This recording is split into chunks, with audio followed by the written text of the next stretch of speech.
Every night this week, we'll be bringing you a piece of our series Tech Tyranny, recovering the ways that powerful tech companies are dominating American life in a way that has never happened before in American history. Most people are ignoring it. They shouldn't be. It's changing everything.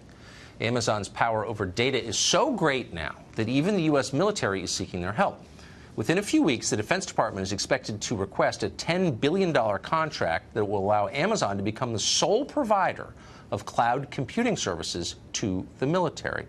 What does this mean? A story we're not going to ignore. Matt Stoller is a fellow with Citizens Against Monopoly, and he joins us tonight. Matt, this is one of those stories that, like a lot of stories right now, they're just kind of passing people by. And no one's stopping to say, well, what is this and what are the implications of it? So let me ask, what is this and what are the implications of this? So this is what the Pentagon calls a potential revolution in how they buy information technology. And information technology is the heart of everything right now, yes, including war.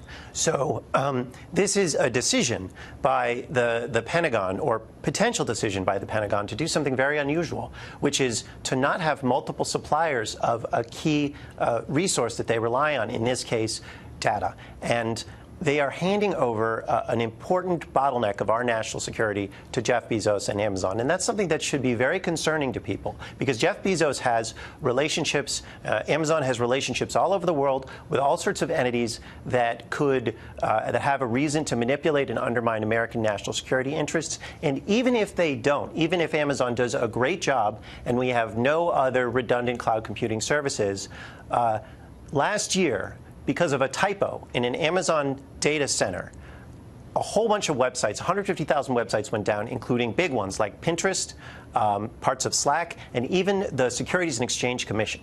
So it is a really dangerous thing to award a contract over such a vital resource to just one company. And the Pentagon needs to split this among multiple cloud computing service companies so that there's some basic redundancy and so that Jeff Bezos is not the sole guy who's in charge of this. A company that has relationships with foreign governments that we don't fully understand, as you pointed out. This seems nuts. Why would we do something like this? Why would the Pentagon do something like this? I know, it's like a bad movie plot or something like that. I mean, what's the first thing that you're going to do if you get into a war with the United States? You know, you would undermine the Pentagon's ability to access its data. And if there's only one provider of data, if it's just Amazon AWS, it's much easier to do that than if you have multiple sources of supply. It's just basic national security strategy. So I'm not exactly sure what the Pentagon is thinking. I think there are probably multiple different power centers in the Pentagon that are thinking about this. They might believe that, you know, Amazon, if you just award it all to one company, that they will have the best security. But then, of course, if there's penetration of that one security barrier, then, you know, all your eggs are in that one basket. So there's different arguments for why you'd award a contract like this to one company, but it's probably a bad idea, and it's contra the long history of American national security policy. Has any company had more power in the history of this country or any other country than Amazon or Google, ever?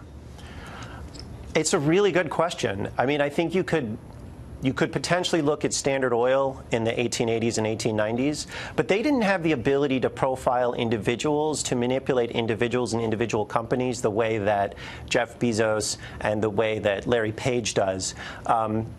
So it's hard to say, but this is crazy. They could control your energy, but they had no control over your mind.